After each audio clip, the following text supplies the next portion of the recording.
ఇవాళ మీరు ఏం లేదు ఛాయ్ హోటల్ కాడ మరి బీవై నగర్ ఛాయ్ హోటల్ కాడ ఒక అర్ధగంట కూర్చోండి.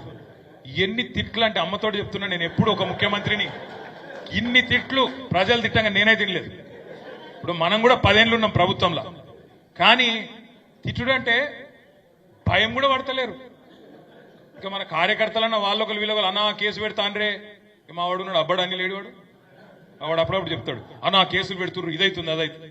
నేను అంటి అంటున్నా, అరే కేసులు పెడితేనే లీడర్లు అవుతారా, నువ్వు భయపడకరా అని నేను చెప్తున్నా.